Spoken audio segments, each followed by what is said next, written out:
As preparation for the session, I request everyone to please settle down. A gentle reminder for phones to be on silent, please, so as to not disturb the session. Great. So, welcome back after the break. I hope you're all well energized and ready to engage again. Because the conversation that we have in the panel today is something very exciting, and it's all about engagement. In today's day and age, where attention spans are fleeting, how does one create sustainable customer engagement? It's a challenging question, to say the least. Fortunately, we have today with us an esteemed panel of experts from industry and academia whose expertise lies in the use of immersive technology-led content to drive customer engagement and business opportunities and challenges thereof. Please join me in welcoming on stage our moderator for this afternoon, Professor Ashish Malik.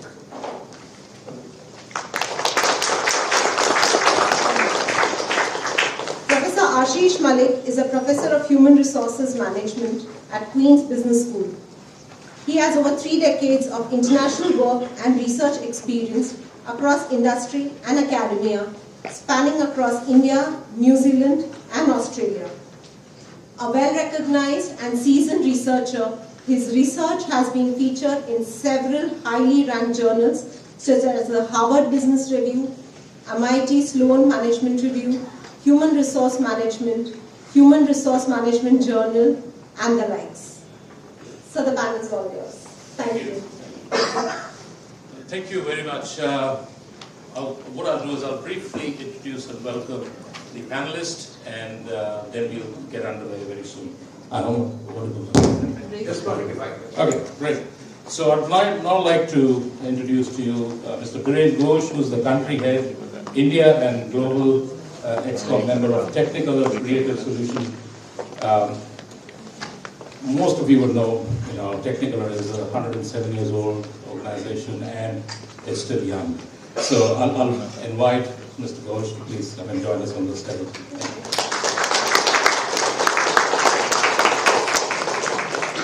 I'd now like to introduce to you Mr. Siddharth Rao, who is the CEO of Hungama. Most of you would have heard about Hungama. We're so privileged to have Siddharth as well on the panel, and Siddharth, as we know, is doing wonderful things with music, video, and publishing and giving platforms. So please welcome Siddharth. We also have Prashant Challapalli, who's the founder of Gravity Integrated. Surprisingly, serendipitously, it was founded when this pandemic was in the middle of things. So back in 2020, Gravity Integrated was founded by Prashant, and we are again very fortunate to have you on the panel. Please welcome Prashant. We're also very fortunate to be joined by Professor Ed Malthouse.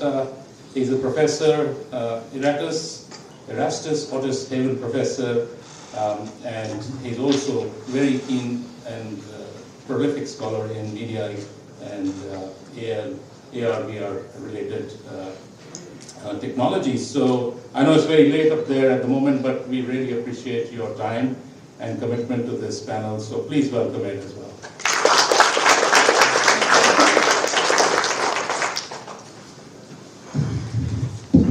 Okay, so one of the things we thought we'll flip it around a little bit was to ask, the conference has been going on for the last 2 days now.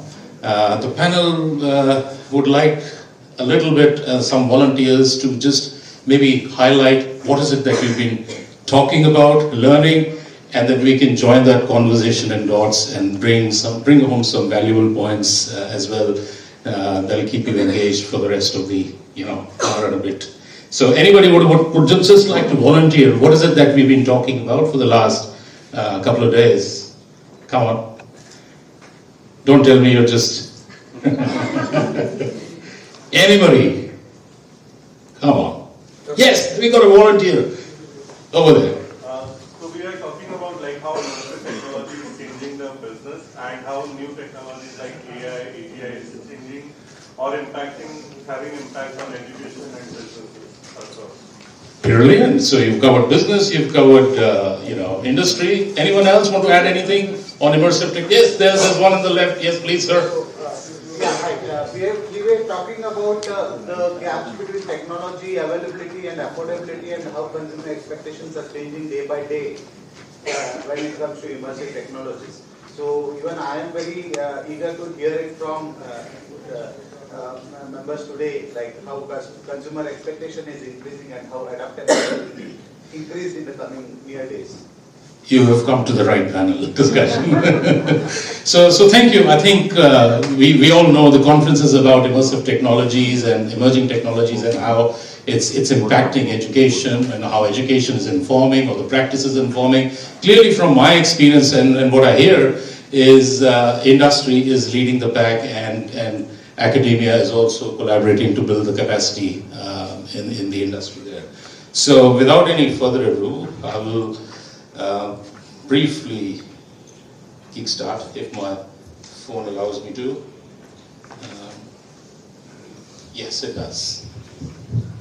Okay, so the agenda for today is maybe we'll start off with the panel, and I'll just, if you can take turns and go one by one to set the scene in terms of the global business transformation that immersive technologies such as AR, VR and other related technologies are having in terms of the content that needs to be generated for customer engagement, which is what the focus of our panel discussion is.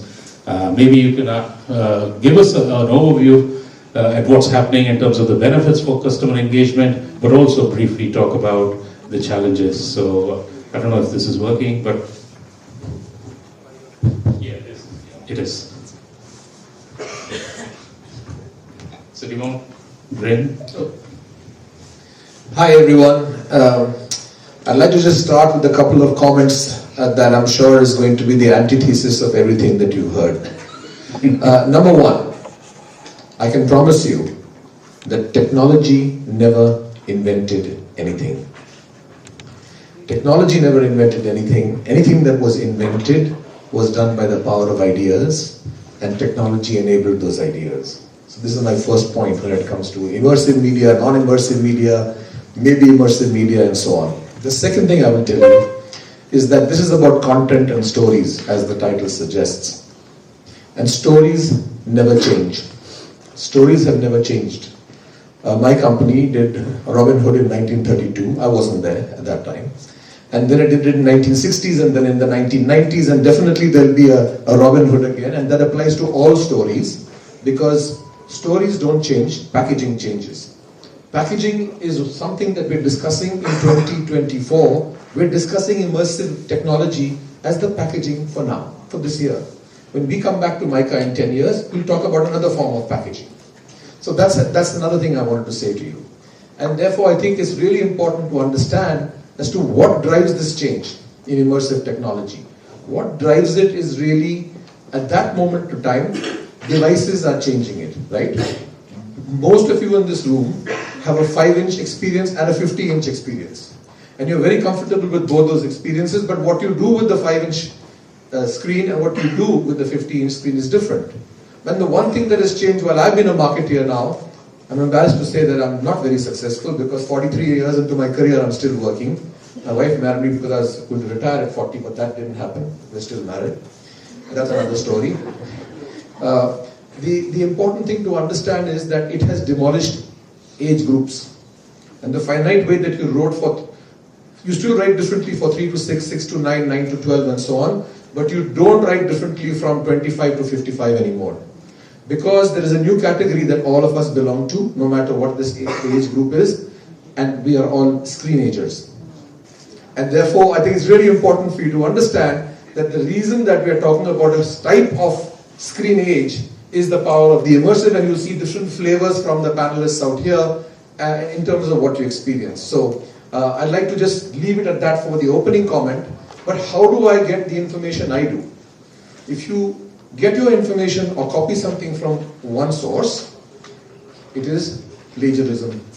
And I believe copyright is a non-bailable offense. Yeah, that is a non-bailable. That's it. But if you copy from many sources, as you see in the bottom of most academic papers, then it's called research.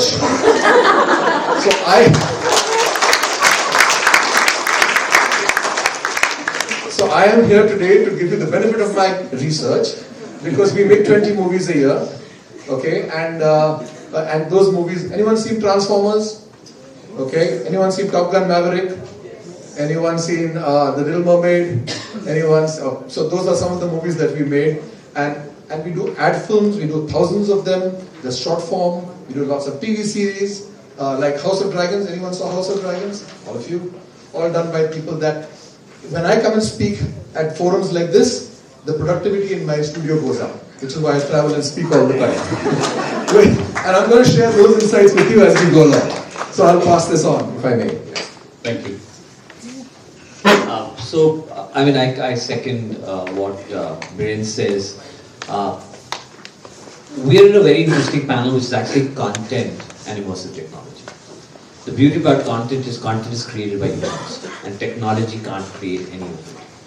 The fact that we are telling stories, those stories change. Today we are making it. So 20 years back we were making content for the broadcast where it was a one-to-many experience. Most of the times in those houses at 9 p.m. the remote was in the hand of the lady of the house, because that was the content that was being put out there, and there was advertising that was coming in from FMCG brands driving that entire ecosystem. What mobile did was mobile came in, there was 2G, 3G, 4G, there was content transformation that drove that entire belt of change. Today there is a complete change in the overall consumption pattern, where pre-COVID we had 15 million paying users for a form of a video digital service. Today that's sitting at 150 million. 2 years out that'll be probably 300 million. That's fundamentally changed the way content is being consumed. And technology is being brought in to actually create enablement of this journey. So today when you go out and you watch a show, if you were to look at about 3 years back, each of us in our own platforms were creating content on video, which used to be roughly 10, 12 episodes, even used to have 15, 20 episodes, and we used to call that a season. Today, most of the shows that you see gets over in about 5 to 6 episodes. The reason being that the content that we are producing and the data that's coming for consumption shows that between 5 to 6 episodes, 80 to 90% of the storytelling gets complete, and consumers complete the story. You don't leave it halfway. And that's where the immersive nature of technology starts taking shape, because you've got the creative storytelling, but it is the data that's now driving the decision making for the future. And that is the big change that we're starting to see within the content space. AR, VR are enablers of the creative process and what we can do with that. In 1999, when Hungama got formed, we formed on All Fools Day. Around 2000, early parts of 2000, there were about 3.5 million people on the internet in India. And there used to be a series which had been developed, which is called the God and Devil series, where in Web 1.0, you used to create small animation and you would take the story to a particular point, and then you would tell the person, would he want to click and see what the God says, or does he want to click and say what the devil says on the same story? Okay. At that time, there was no interactivity. So you actually went about and animated both the stories and put that up. Today, there are ways and means for you to do that on the fly. And that is where technology is coming to, again, create that storytelling, be able to put that into perspective and put the stories out there. So yeah, so it's very exciting times, and that's what I was telling some senior academia within MICA as well. There's a lot of opportunity out there, and to me, the creative communication process has a very, very inherent part of the journey, which is storytelling. You got to be able to look at how you break that for the future, because stories and that going out to consumers is going nowhere. It's only going to be a lot more scalable out there as consumers move to new media. Hell is more immersive than hell. Always. How many layers? 9, 7. Dante's hell is like 9 layers. It's more immersive. More immersive. I want to expand on what Siddharth said, and somebody in the audience asked why is AR, VR, cost, whatever stuff, right? Content, or as we call it, storytelling. Content is more of a new age word for storytelling. Storytelling has existed as long as the earth or human beings started figuring out how to scratch on rocks, right? Technology is very new. Technology is maybe less than 100 years old. So if you look at, and you know, when these two come together, we talk about these two, it's very interesting because storytelling has been evolving. Storytelling has been stuck, as Siddharth was saying. I think Aristotle said there are only 9 original stories in the world, everything else is a derivative of it. But technology is evolving. And the thing is, storytelling was created by people for people. Technology was created by engineers for companies, right? So the reason why, for example, we all like robots, we want to play with them. But robotics was created for industry, for automotive, to basically make processes more efficient. AR, VR, AI, all of this was sort of created as a way for medical surgeries, remote surgeries, and all of that stuff. So when that technology has been created for specific, specialized, high-end, super expensive industries, for it to cross over to the consumer space, you need somebody like Apple to create the iPhone, or Elon Musk to create Tesla, right? Unless there's a huge incremental changes, can only be like fancy things we play with. VR glasses have been around for 10 years now. 99% of us don't own one because we don't know what to do with it, right? And we look like freaks if you're wearing that and walking around, right? When YouTube came out, it was considered immersive. Oh my God, I can actually watch a video now and I can upload a video. So what is the definition of immersive will keep changing. And I'm somebody who loves using 2 words, or a word called why, because half the time I don't understand what's going on. And I think that why comes out of the fact that I don't know what is going on. I'm also saying this because, small little diversion here, 25 years back I gave my CAT entrance exam, and the only institution, the premier institutions I qualified for was MICA. I didn't get through.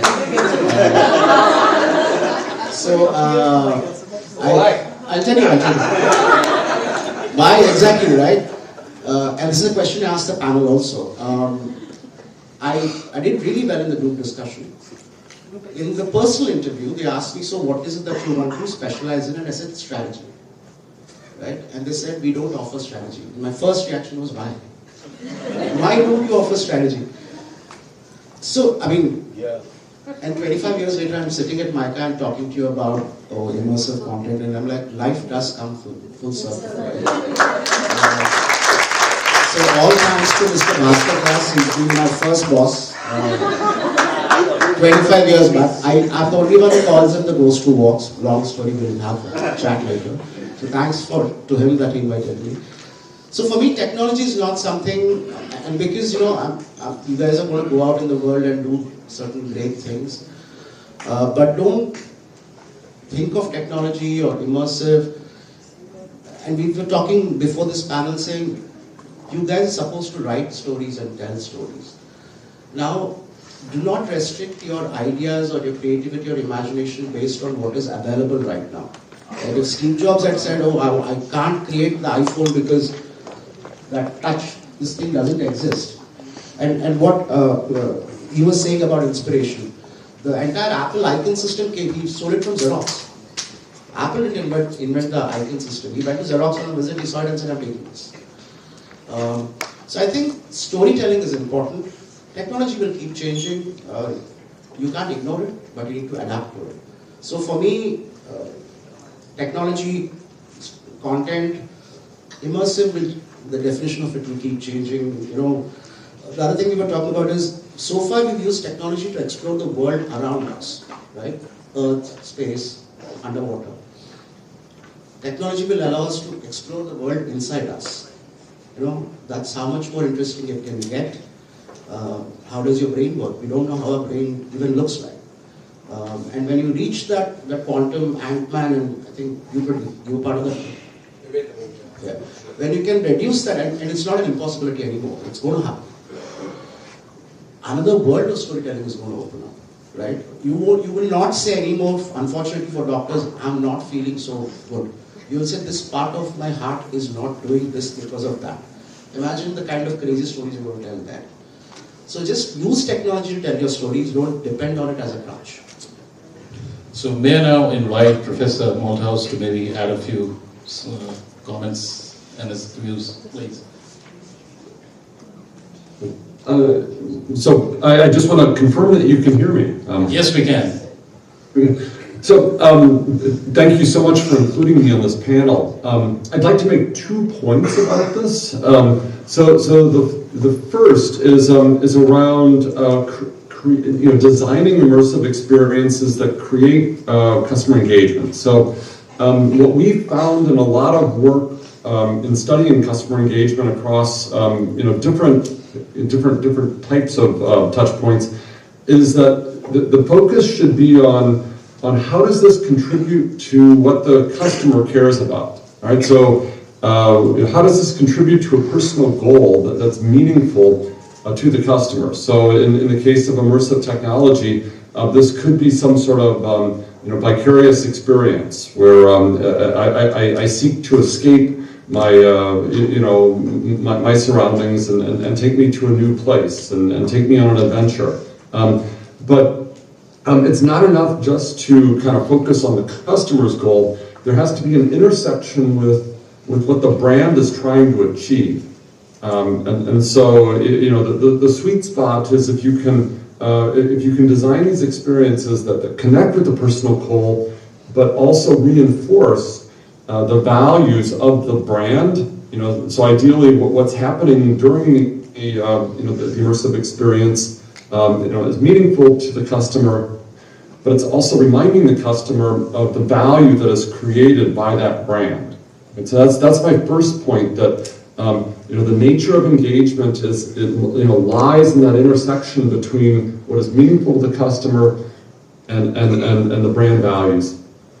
The second point that I want to make around this is around integration.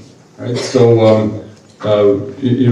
immersive technology is not going to be the only touch point that a brand is going to have. And what you do in the immersive experience must be coordinated and integrated with all of the other touch points that are being created by the organization. So what you're doing on the web, help me anticipate what's going to occur during the immersive experience through your through a website or through a reading. So if you build up the anticipation in a good way, then the immersive experience becomes all the more powerful. You're going to be having a video. You're going to have email, text messages, and these should be reinforcing and coordinating to communicate the same brand values and the same brand message. So those are the two suggestions that I would have when creating experiences to use immersive technologies. Well, thank you. So it's been a wonderful first set of question and answers that we're seeking here, and I think you should all get somewhat excited already that the hype that we are talking about, what technology will do to you or not.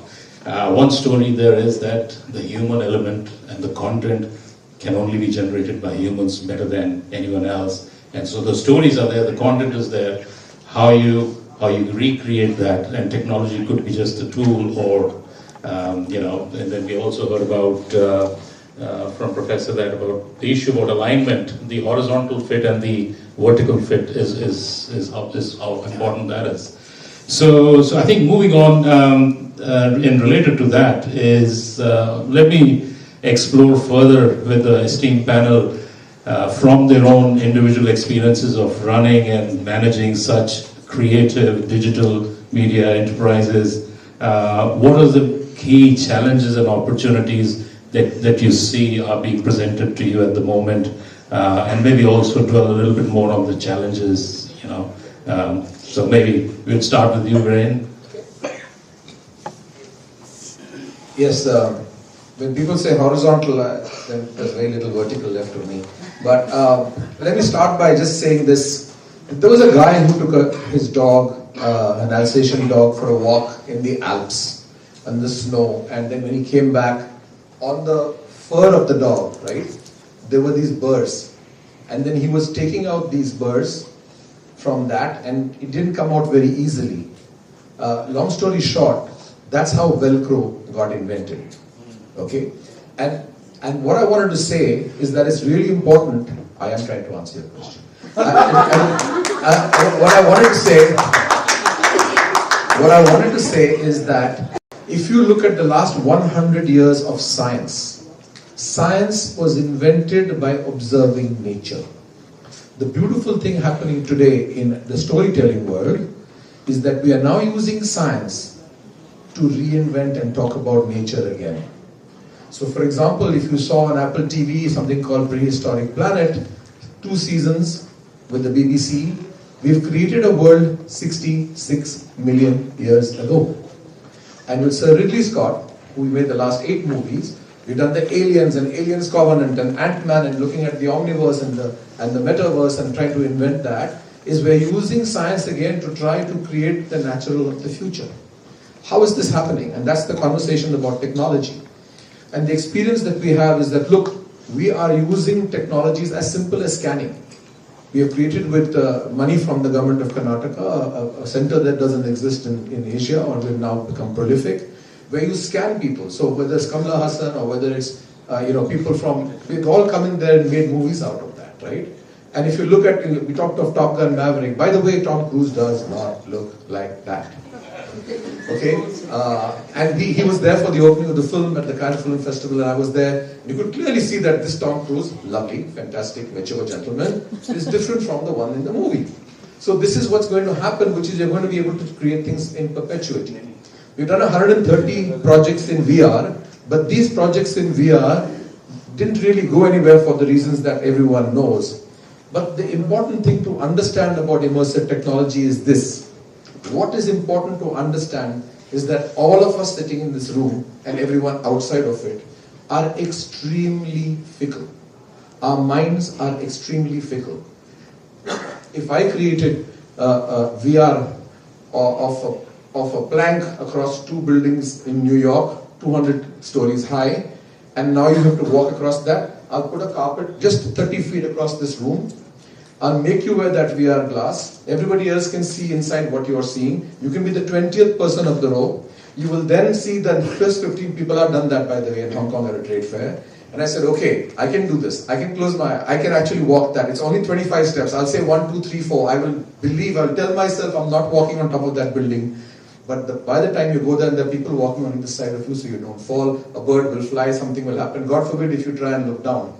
That is actually the important thing to understand, is technology is bringing a level of realism, and AI is going to help you to create that realism and that immersion not because of technology, but because of the quality of how fickle we are in our brain. It will take you 5 to 10 to 15 seconds to be completely fooled.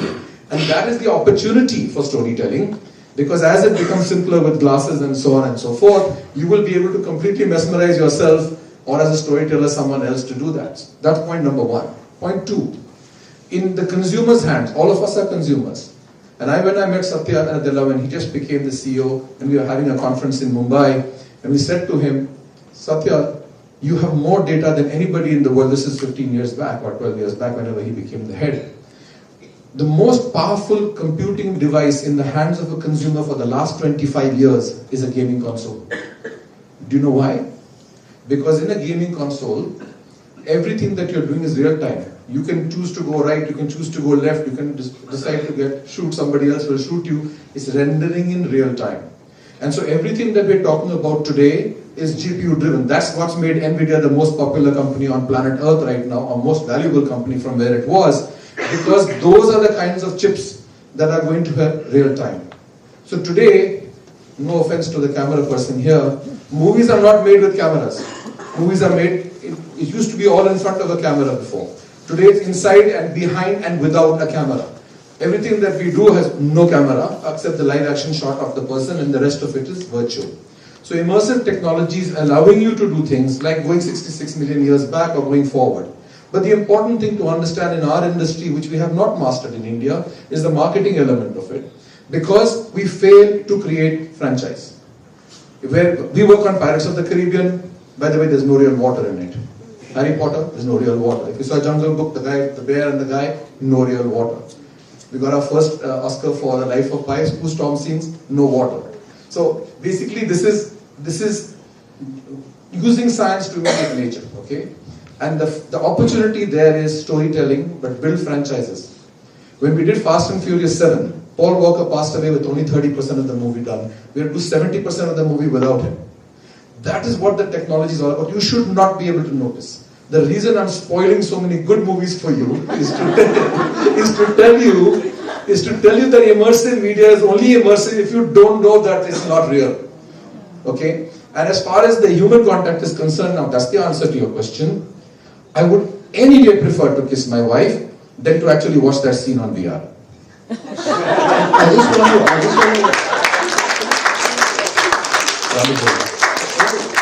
want to, what we just spoke about, we're talking about multi-million-dollar budget movies which can afford technology like that. But I run an ad agency, right? When we faced this issue 3 months back, we were working for a Alcobev client, and we had this very basic insight, and everybody knows this, कि दारू पीने के बाद अंदर का जानवर क्या होता है. But आज तक nobody's done a campaign on that insight in the alcohol industry. Because one, the restrictions, two, technology didn't allow you to bring that animal out unless you had the Ramsey horror film, the piece by piece one, Whisker comes out and all that, which is very obvious, right? And we can't afford Hollywood technology or even Indian VFX to do that because we don't have budgets. But this was the idea. We sold the idea to the client. We had no idea how we were going to do this, right? Then we started researching on the internet, and we figured a technology from Instagram. It's called Gaussian splatter. So we shot 8 films on a green screen with real people, no sets, no props, nothing, except for like one bathtub or one table. And the films are going to release now at the end of Jan. The entire thing has been created on AI. Only the people are real. So when you see the face morph, it's taken us a month to create those animal heads in software. And then the entire environment, there's a film set in a bathtub, there's a film set in a concert, there's a film set on the beach, in a boardroom, in a living. None of those are real, right? But we didn't start this whole process saying, oh, we know this technology, how do we use the technology to crack an idea? So whether it's Hollywood or whether it's advertising, and if I tell you the budget, you guys will laugh at how low the budget is. It's less than 50 lakhs, right? It all boils on what he ended saying, I would like to kiss my wife but not see it in VR. So technology, let it help you, but don't let it restrict you to, because there's a lot you don't know about technology that exists out there. So if you restrict your ideation to the technology that you know, but your job is also not to think about technology. Most of your creative people, your job is to be creative. Let somebody else who's an expert in technology come and tell you how they can help you do this. But it helps to know what is happening. Okay, so sports as a segment has actually used technology to its best. Today, when you watch cricket or you watch football, and if you'd seen something like that 20 years back, it was still the same content that you were seeing, but today the way graphically that data is shown is all because of technology. The camera takes a shot of the person hitting a 6, except there's so many camera angles that we're able to stitch that up, and then the technology takes it over for us to be able to create that amazing 6-second shot which you see and you get wowed upon. In the same way, if you were to look at the entire Intel 360 approach, which is the new set of innovation that's coming in sports, what they're doing is they're putting the human in the middle of the field. And they've got 36 cameras that basically shoot the sport. Based on what the consumer experience is, you're able to stitch the way you want to see the sport. This is the next. Now, this technology, I came across about 6 years back in Israel, in Jerusalem. The Intel facility is like going into Pentagon. I mean, they'll check you 10 times over when they take you in. But this was a technology that was being developed then. It was being done in baseball. And now this technology is coming in and you're going to see a lot of that happening. But the idea on how this needs to frame is actually there were sportsmen that were sitting out there and there were fans that were sitting out there. It was their storytelling, the way they wanted to see the sport was captured, and then Intel went to work with their cameras to create what you see today.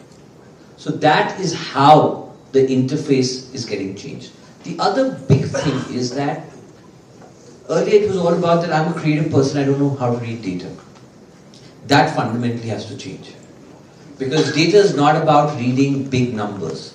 Data is now coming to you in a form of a visual representation that tells you what is the consumer doing with the content. And that is as important, if not more, for you to tell your next story.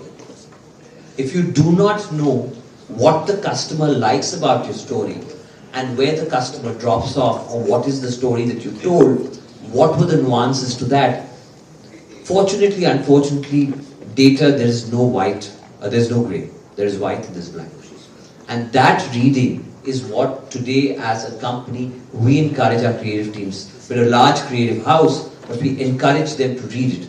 We've got ways in visual representation of the data that it's not that you're sitting at an Excel sheet and reading numbers, but you're being able to see trends on that data. And basis that, then when you're briefing writers to write the next set of seasons or stories, you are then being able to work through what the customer liked, the consumers like, and how I can build my story. Last is this entire phenomenon of Insta Reels. The fact that it is technology that is actually bringing that immersive experience. It's told in a 30-second, okay? But that is where today most of the content sampling and discovery is happening. Music to us, we consume it in a streaming service. But music today is starting to get discovered into short form video experiences like YouTube Shorts and Insta Reels. And it is these very, very interesting UGC applications that make for that virality to happen. I'll share an instance with you. You all, I don't know how many of you have seen a movie called Animal. So Animal has a song. That song was not part of the movie. It was in fact a song that was used to promote the movie, and that song no one had rights to. The song became so big, it's apparently a song that's been sung by a Turkish singer somewhere in Istanbul.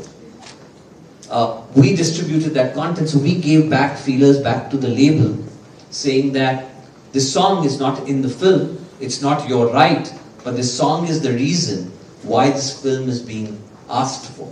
And it was coming out of the digital domain, largely Insta Reels, YouTube Shorts, all of that. In 24 to 36 hours, we found that kid who made the song. We signed that guy. And today that song has made more money than all the remaining songs put together. So you got a content. Content was the reason for discovery of the title. And that drove the journey, and then you use technology to bring that to shape. So, realistically speaking, I mean, AR, VR, the reason why today virtual reality is not really taken off is because of the device interface. Okay, and the restrictiveness and the fact that what that gentleman said in the very beginning, what does it take for VR to take off. Okay, and those are the transformations that are coming. The big transformation is that Apple Vision Pro, when it gets launched, the battery goes off. So suddenly when you wear a device, and if you've worn Oculus, after 15 minutes, you cannot watch anymore. It's just too heavy as an interface, whatever content that may be. You may be playing a game of table tennis, you could be watching some content, which is a lot more immersive. He's talking about the person looking down, and you tend to have fickleness in your mind, but that does not bring scale to the virtual reality experience. The automobile companies have used AR extremely well to show their automobiles. So today when you go to their websites are rich, they've been using technology to show us the experience. But we never buy a car without driving it. So we see the experience, and hopefully we'll pick up that call and ask that person to get the car for you to be able to test drive. Those are the experiences that consumers, technology gets to enable. And that's where the opportunity lies. Yeah, I mean, if you don't... Sorry, yeah. If technology doesn't have a real world use case at a mass scale, and if it doesn't add value to your life, it's never going to take off. VR will probably take off along with AI and basically satellite-led internet connectivity. When, for example, you're driving on a road, and anybody who's ridden bikes on highways or twisty lanes or cars will understand this. What I would really like to know is not what I can see. What I really like to know is what kind of traffic is coming my way from across the bend, right? So if a little piece of my windshield can show me, because there are other cars which are coming from there, or other cars which are past, that is usefulness of immersive technology for me when I'm driving in the middle of the night or on twisty lanes or whatever. That's when mass adoption can happen of that technology, whether you call it AR, VR or whatever else. So if you're creating something for the sake of having fun with technology, it's great if somebody is paying you for it. You can win a couple of awards, but it'll never be big. For it to be big, it has to have a human value to it. Either saving lives or getting jobs or making money or being entertained or helping you live a healthier life. Otherwise it's creating technology, using technology for our own kicks, which doesn't really work in the real world. Just a quick comment before we go to the video. I just wanted to touch upon the fact that you talked about cost and you talked about experience, right? The reason, first of all, games are best played with consoles, but today there are, because of cost, in COVID, we had people who went from 450 million gamers on mobile to 650 million that are on mobile, right? It's still a game, but it still doesn't give you that fun. Now on the 360 that we talked about, right? And how many of you have heard of the Sphere in Las Vegas, the one big large dome? Anyone heard about it? Okay, this is like a 50-storied building. Yeah, there are 3,000 people sitting in the middle of that dome, and the content is all around that. We actually did the opening film. If you saw the video of a U2 concert with Bono and the imagery of Elvis, it was all 16K by 16K. There is no movie hall in India that has more than 2K, by the way. So creating that entire thing, which is wrapped around the entire stage, is a way of creating something, because you don't want to have that clunky glass on your face. And the innovation that comes from that, is really important. On the other point of data, I just wanted to make a comment, and I'll make it in my own way. By the way, each one of you are generative AI. Let me explain this to you. And that's the limitation of generative AI. Imagine, sir, that you were born in a different country. You were born to different parents. You went to a different school and understood different things, etc., etc. The data set inside you would be different. So what you would be able to do with all of the technology in generative AI is only what you have inside you. And that's the limitation of Gen AI as of today. It doesn't have enough data in it for it to be able to do things except very, we talked about this earlier. If you went today and say, what should we say on this panel? I think you did that, right? It gives you a very blah. If he had said that to you, you would have been asleep by now. So the point is that you have the limitations of what you can use, but it's a great frame of reference. And yes, you could use that imagery, and yes, you could use that background, and yes, you went to green screen, but it's not scalable on a large screen or for a long movie, right? So that's the limitation of it today. We've used AI for a long, long time. We did a MasterCard of ad with Messi, the footballer now, and we went through all his videos and did, how did he, it's an ad where he comes from his childhood and then goes into a stadium and then they meet each other and so on. So people have been using this for a while, but it is a tool and it is reference and so on and so forth. But I'm just saying that it's not what it should be. And the story requires the technology. And you talked about this earlier, that I think one of the reasons that our rate of success for movies in India, for television in India is as low as it is because we don't have people who can write stories. So we talked about the future of MICA in the ability to make sure that we create the storytelling kind of learning in a far better way. Thank you. So, Professor Malthouse, would you want to add some of your experiences? You do a lot of consulting with companies as well. So I understood the question around what are the challenges? In an organizational setting and the opportunities. Yeah, one challenge that I'd like to discuss that I don't think the others have kind of brought up yet is the issue of personalization with these immersive experiences. And so when you're designing an immersive experience, of course there's like a part of it is there must be something common, right? That I have the experience and you have the experience, and the experience will be even more potent if I want to talk about it afterwards with you and connect with you over what happened. And so there has to be something common. However, there's been a lot of talk about AI in this and data. How do we use AI and data to personalize the experience, to make it more relevant for me? So maybe there are elements of the story that are inserted to be that are designed to connect with what is important to me versus what is important to someone else. And so managing that balance between creating a common experience that I can bond with my friends over, while at the same time enabling touch points that are specific to my interests and desires and needs and whatever, is I think a very challenging problem to walk that fine line between the two. Okay, thank you.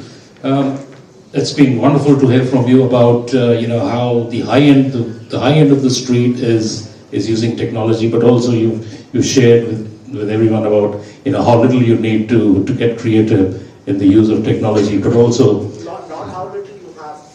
Yeah. You need. It's when you don't have anything, what do you do? It's about they have budgets. We don't have budgets. That doesn't mean we can't do something. We may not be able to do something at that scale, but now that we've done this, the next set of films we make will be better because now we understand the technology. So, cut your cloth according to your budget, I guess. No creator has enough budget. No. They say that now the only time you finish a film is No institution has enough budget. great points.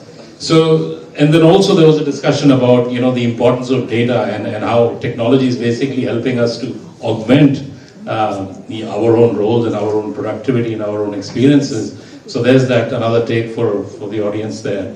So, and I think we talked also about the extent of personalization of experiences, and I think that's a really important aspect in anything that consumers are wanting now. So I'm conscious of time, but I would like to explore a bit further with the panel the issues around data, the issues around how do we govern data, the issues around there might be some ethical issues that businesses are facing. So perhaps you could also share with us your perspectives on that.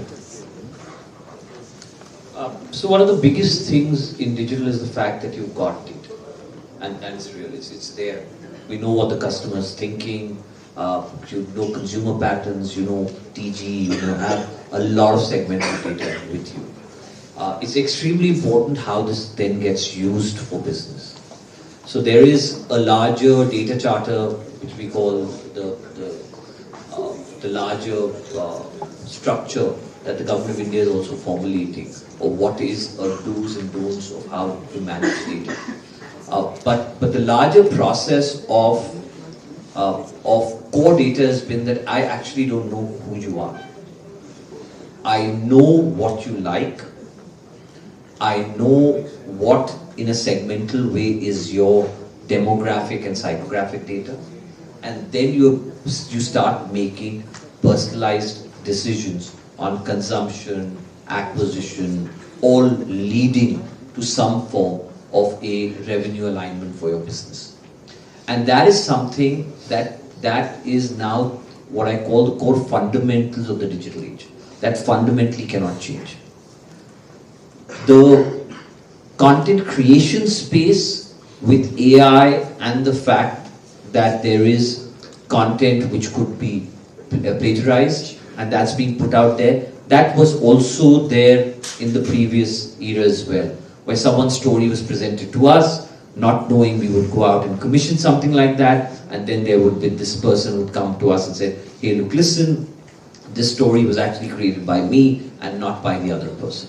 Okay, so that fundamentally, that process of creativity, the fact that that story is true to the individual who's presenting that to us, that is real, and that's still going through the same old process.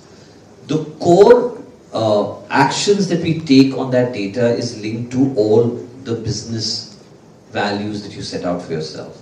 And this data for companies such as us, which are dealing, so just to give you a perspective, we have about 120 million active users. Now, we're dealing with serious big data. You've got technically a couple of billion streams of content consumers are consuming. So that is really throwing out some serious amount of segmentations. I come to know that you consume at 7 in the morning, this specific bhajan. 9 out of 10 times at 6:55 you will get a AI-driven notification that will lead you to that activity. This will be married with festivals. It will be married with the time of the year, winter, summer. All of those pieces go in, and there are humans that actually set up this segmentation layers. Then technology takes over and completely kicks it in based on your usage patterns. And if we see that on a specific time frame you're not clicking your notification, the technology then sends it to you at a different time frame to see would you actually attach yourself to that. So those are layers that are coming in. There is obviously a lot of very, very interesting solutions that are available where we are able to get in.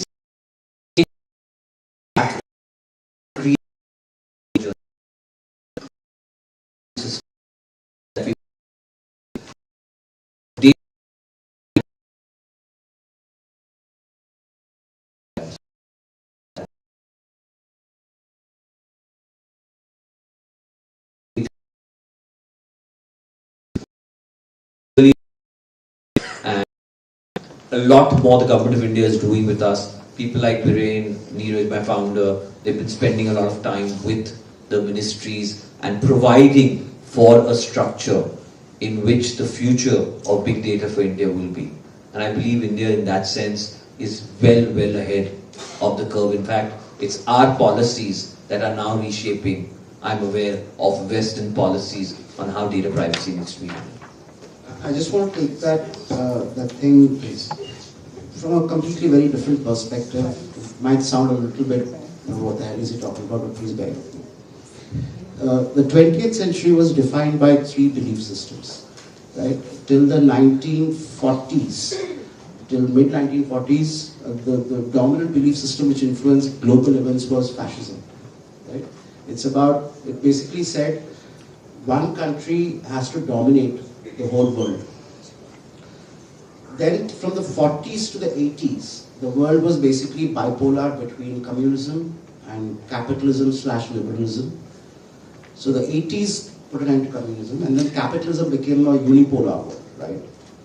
Unfortunately, we are living in a time when capitalism is also over.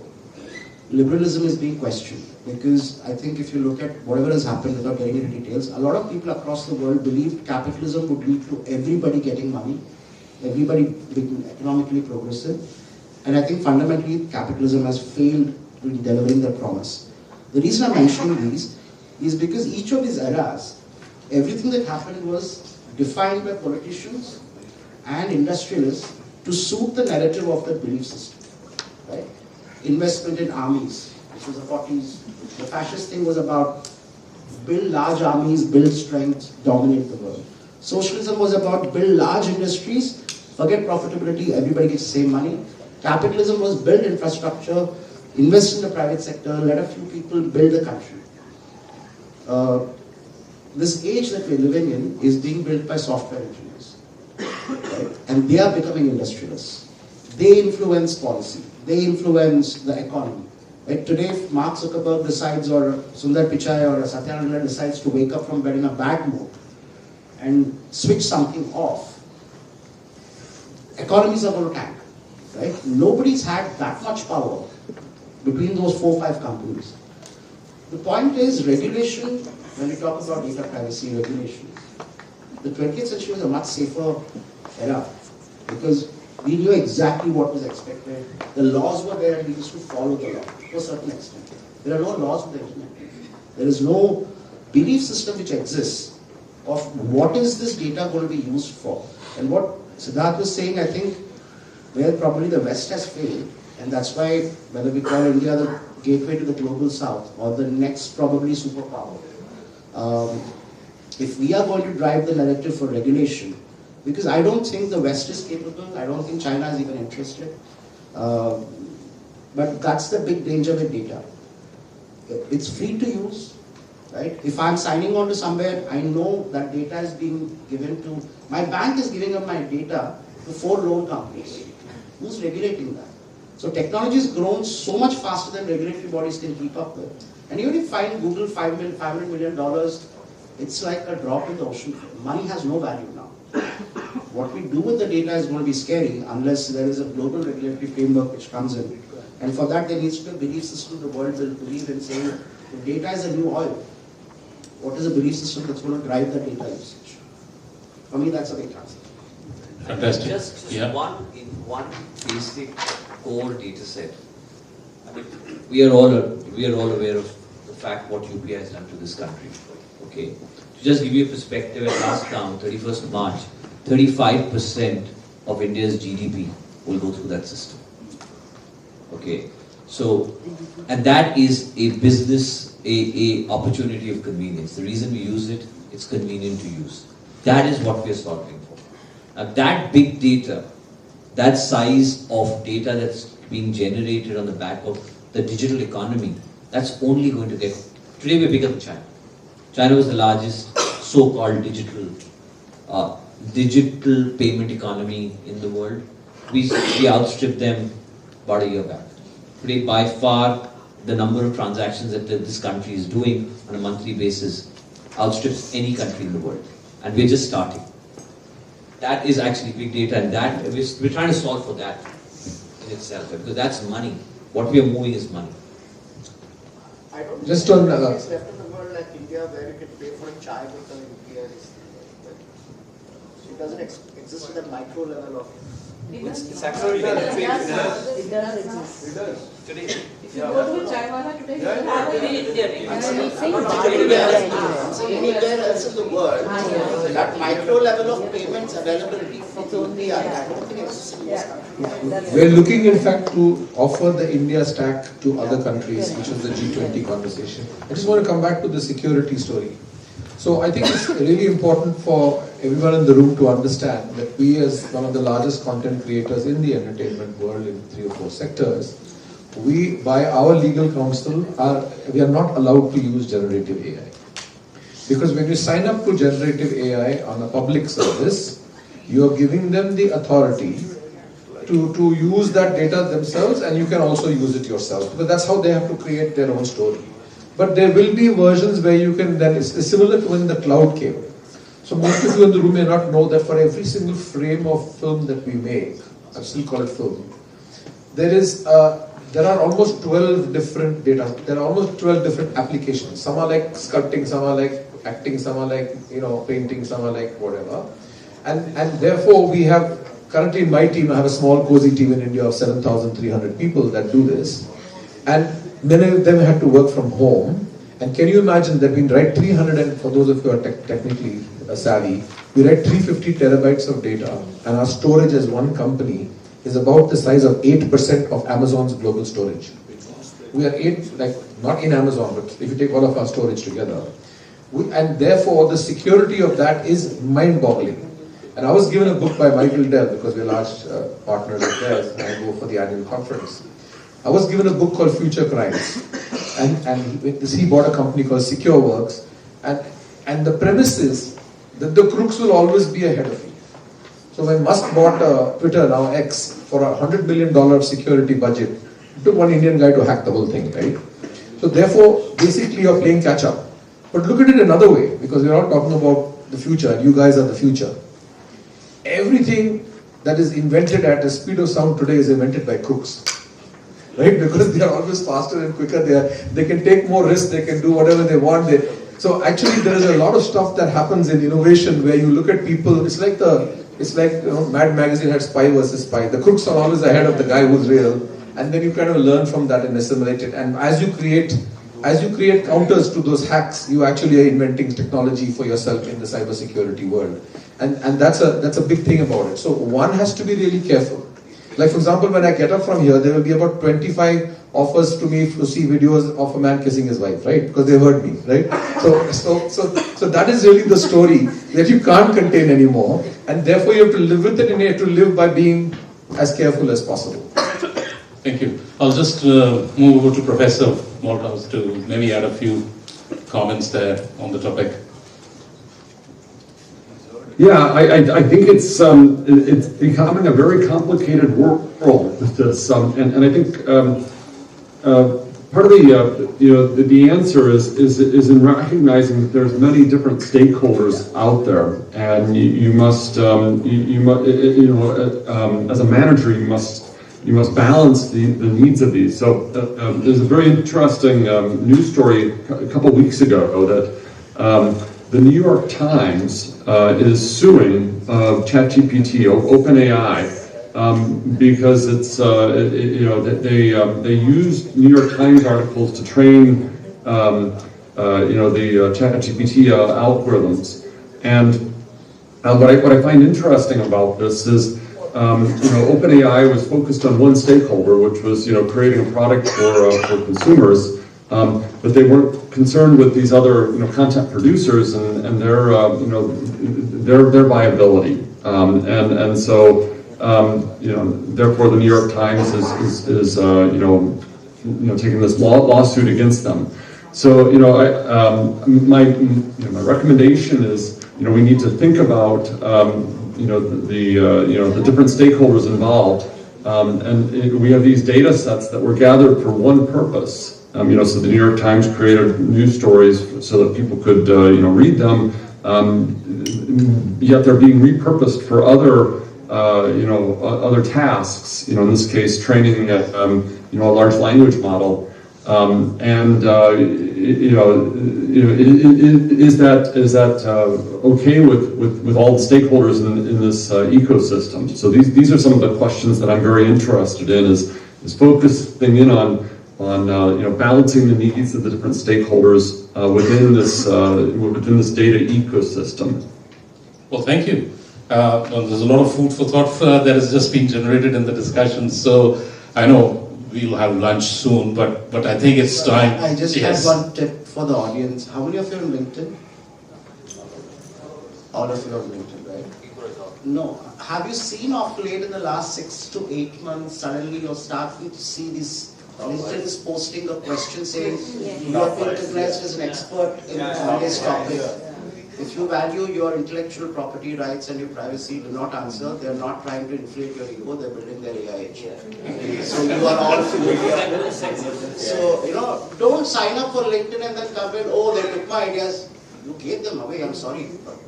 So, you suddenly haven't become an expert in anything. Right? They're just picking up your brain and using it. They're creating their own AI.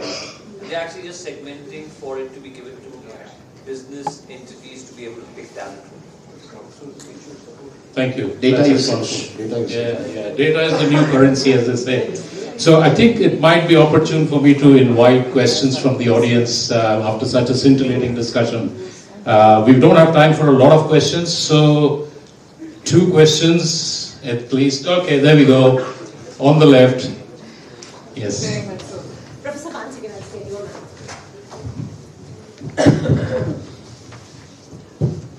Thank you. That was really invigorating, very insightful conversation between all 4 of you, all 5 of you on the panel. So wonderful. I just have one question connecting a lot of the things that you said. I wonder if storytelling today, I mean, if not storytelling today, but storytelling through immersive media is really symptomatic of a larger failure of human imagination. I mean, the fact that we are trying to seek it, we crave for it, we long for it. You see it as a customer need or a consumer need.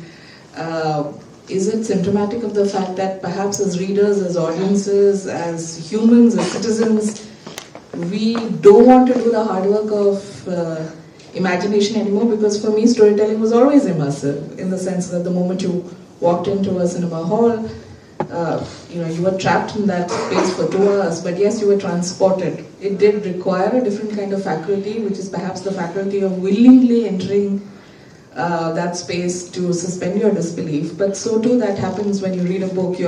I may be an Indian, but I'm transported to the Isles of Scotland, wherever my heroine, and that act of imagination, that are we living in an age where perhaps that faculty of imagination has drastically receded and we therefore need technology to substitute that for us?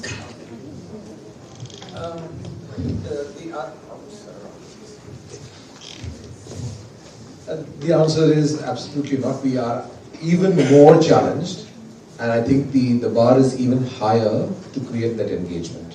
First of all, there are many more ways to deliver content to everyone, so that the competition level there is higher. I think the answer can be broken in 3 parts, and just off the cuff. Number 1, when I go anywhere in the world to festivals, I watch student films. I do not watch the big films. I'll be able to see them anywhere, anytime. And one of the problems besides writing in our country is that there aren't enough people that make short films. There's no short form competition in the way that it's in the smallest of countries that create great content. We have those stories, but we just don't have that rigor. We also have this belief that if there's no money, then I can't do it. Everyone in this room, if you go back 3 generations in your family, your houses were built without an architect. Why? Because can't make the money. No, how will I pay the architect? The architect only takes 2% of the fee and would have saved you 15% while making the house. But that's a mindset. And the same applies basically when you want now to develop stories. So one is the short film story, and I think students are the future, the youth are the future, to make sure that that imagination is fueled and active, which is why we've come here to talk to all of you. The second part of it is really important. We make a lot of movies, a lot of stuff, a lot of film that we make is for brands. We do 3,500 commercials a year for the biggest brands in the world, including all the naughty boys and the good boys that we've spoken about.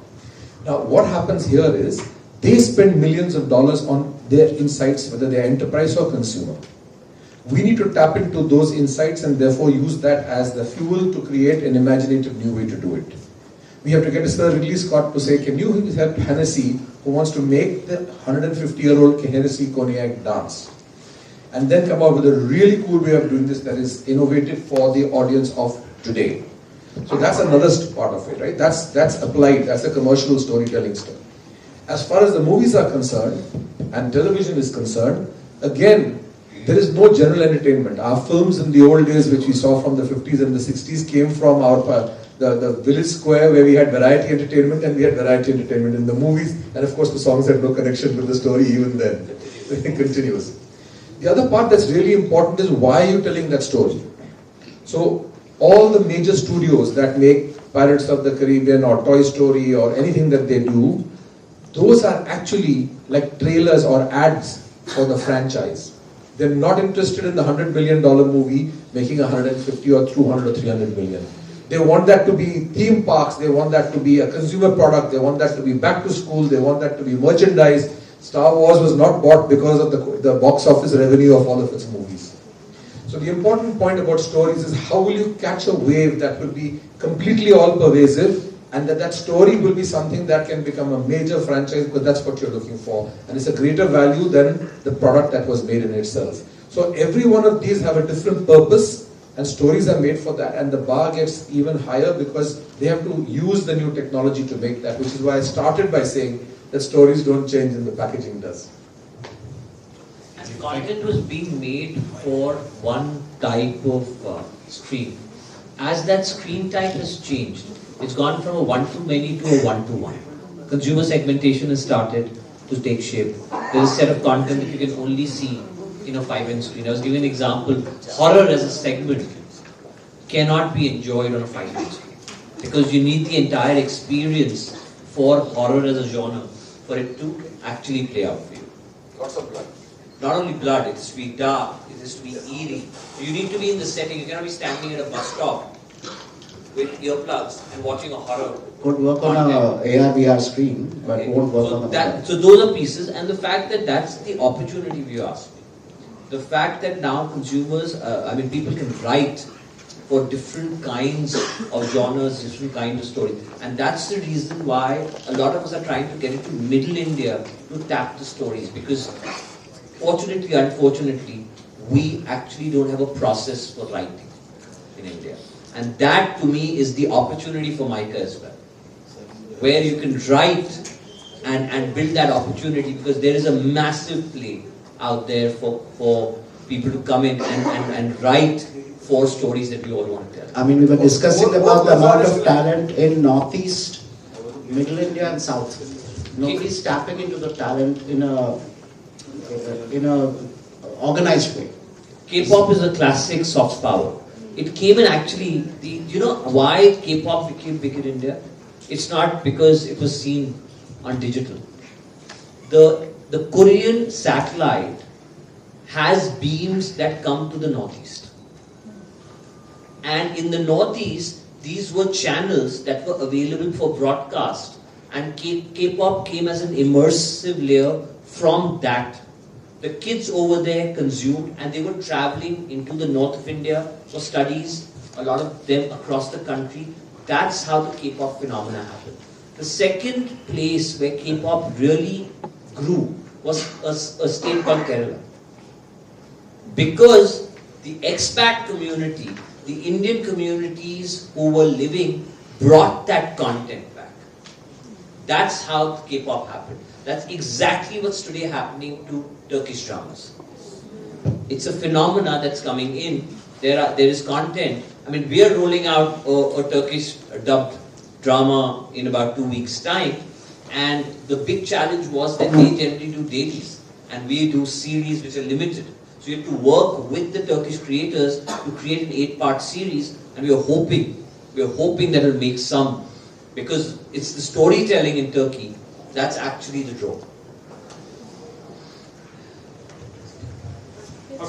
We have a question on the right-hand side. Yes, we have. So, looking at the time, we'll just take this one last question, please, before we break. Hello, sir. My question is related to the movie theatre business. So, especially for a country like India, where people go to the movie theatres for fun and entertainment. They enjoy the process to, discuss the part also while watching the movie. I've heard about VR movie theatres. That people go to the theatres, wear the VR headset and watch the movie.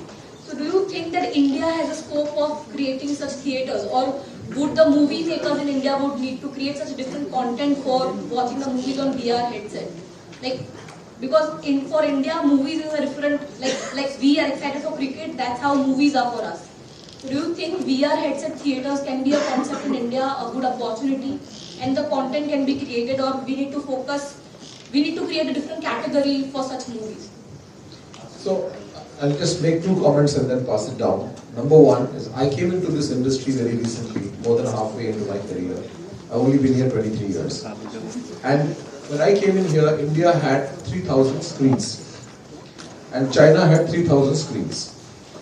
And If you look where we are today, they say we have 5,500 screens, but 3,000 are active screens. China, when I last counted 4 years or 5 years ago, had 65,000 screens. They add around 5,000 screens a year. So first of all, anything that's content, and the reason you're talking digital is because of distribution, it can go to a lot of people, whereas we've not been able in a country like ours to do that. There are many reasons I won't go into. It's most to do with real estate, it's to do with technology, it's to do with movie halls were owned by people over 3 generations. Now there are 9 kids or grandchildren and they don't know how to invest in Dolby, etc. This was the only country where Dolby came 25 years late because no one was prepared to pay Dolby. So they have to then go to India to make a revenue share per seat in order to make Dolby happen. That's the short story. So I think a real estate based, and also you may not know this, but until 2003, going back as many years as you want, the average tax on a movie ticket in India was over 130%. Which means that the movie owner didn't get much money. So for all of these reasons, yes, it's a fantastic experience, and now the multiplex chains have come in, and of course they're doing well, but there's only 1 or 2 of them with that number of screens that's replaced the single screen. That experience needs capital expenditure, it needs prime real estate and so on. So you might be able to create a viewing experience. Your idea might, I don't want to kill it. Maybe you have to go somewhere other than where the movie hall is today and do something where you bring people into a location, and that could be your startup. But the point is that the movie story in India was also killed by the fact that there aren't enough screens. If a movie goes in China and goes to 10,000 screens and fails, they'll still make the money back. But a movie in India that lasts, as you know, in the last 10 years, many movies have come on a Thursday, Friday and gone away by a Sunday, Monday. Right? Why? Because there aren't enough screens, the next one's waiting. This is not working, let's change it. And sometimes movies take time. There are movies that don't do well in the old days. It catches on by word of mouth. The critics have panned it. It's not done well in the critic story, but the audience says, "Wow, go see this," and it starts picking up, right? And I think so. That's kind of the halfway answer to it. There are ways to do things with new tech. I'm not sure VR, because of all that we've spoken, is there yet in terms of device. But the viewing experience of a collective viewing experience, right, cannot be replicated. It can only be done in a theatrical format. And also behavior of human beings. In the old days, you guys are young, the movies used to suddenly, during the power cut, the movie thing would go off. And then in the dark, all of us behave differently. There are people whistling, shouting, acting, etc. This is human behavior, and the collective way of watching something cannot be replicated by VR, which is individual. It has to be a collective. Everyone's saying, at the same time. Like in Eden Gardens, 110,000 people, and Virat Kohli misses the ball. They just do and it's a big sound actually, because 110 people gasping at the same time. So that is the power of the collective, which has to be captured by the story. Absolutely. And where VR is right now happening is actually in theme parks. So what you're talking about is actually happening in theme parks today. You go to NBC Universal, chances are Transformers, you've got various sets, and what they're doing is they're doing that 15 minutes of watching that same experience within a complete immersive 3D, because all the rides which are now called, they're largely VR 3D driven rides. Okay, and that is the experience that's starting to come about. It's a matter of time that you will start seeing all of that come into India as well. Thank you so much for the insightful discussion that had both stories and opinions about storytelling. This cross.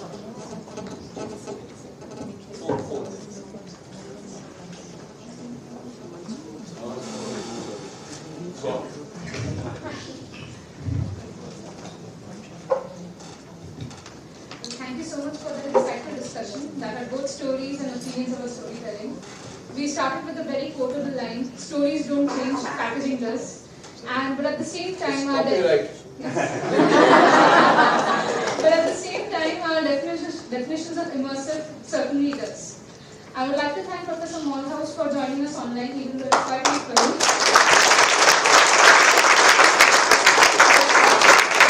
I would like to thank our moderator and our panelists for their time. So without further ado, I'd like to start the felicitations. Professor Ashish Kumar, could you please felicitate Mr. Siddharth Roy?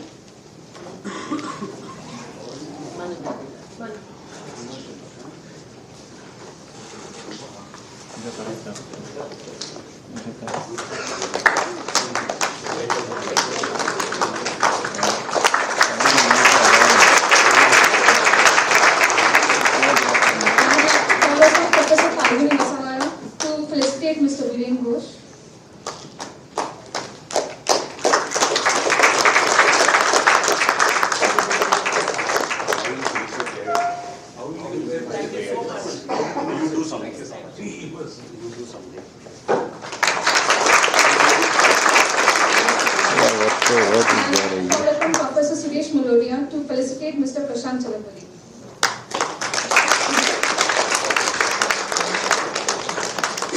Announce who we felicitate mercifully.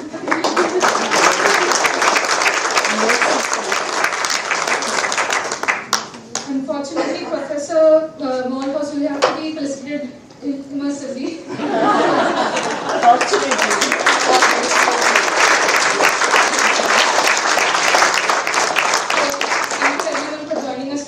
Before we break for lunch, we have some very exciting news to share. We would like to congratulate Dr. Varsha Jain on a recent publication, and we are happy to call our Dean, Dr. Geeta Hegde, and Dr. Varsha Jain to the stage to officially launch the book.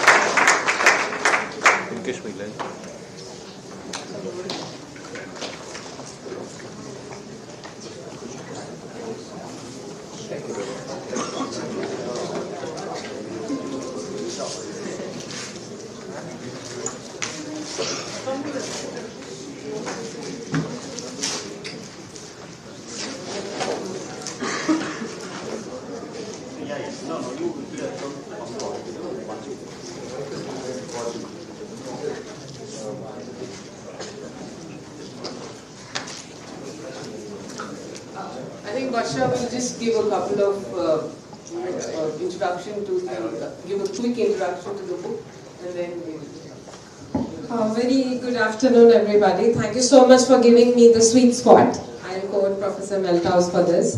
I'll be quick because I don't want to hold everybody for the lunch. So this is the book which took us almost 4 years, so to say, in the entire journey. And it is about the customer-centric support services in the digital age. There are around 22 contributors all over the world, including the US, UK, and South Asian market. The whole idea, as was discussing about the content and customer centricity.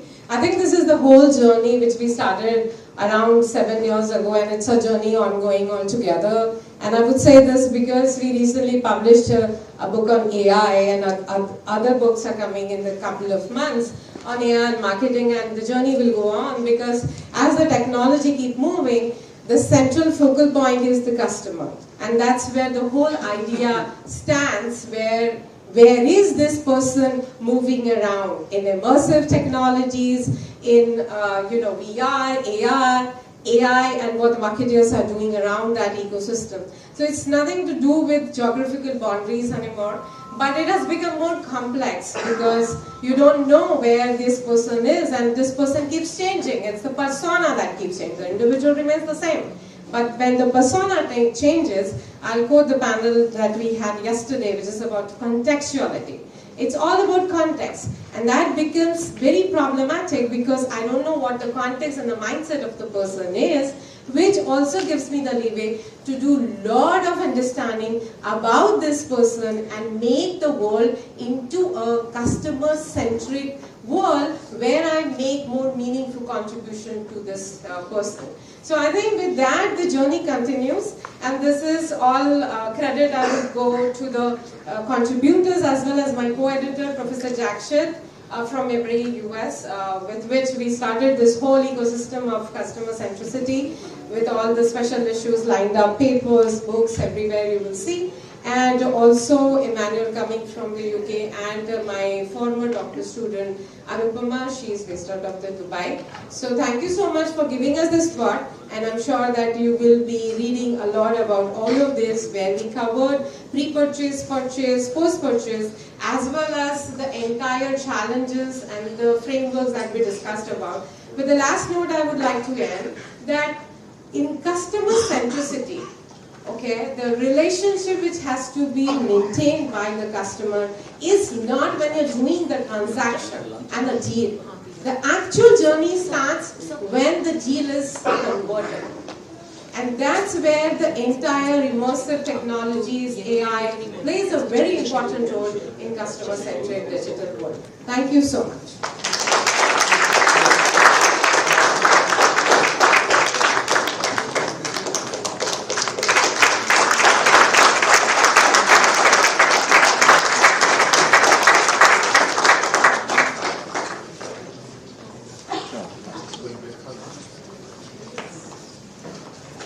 professors.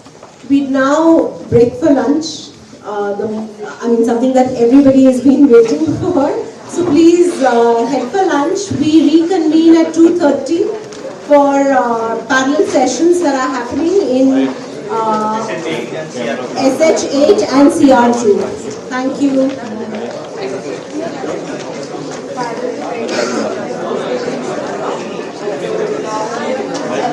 Is that one open? It's open, it's open. But where are we going?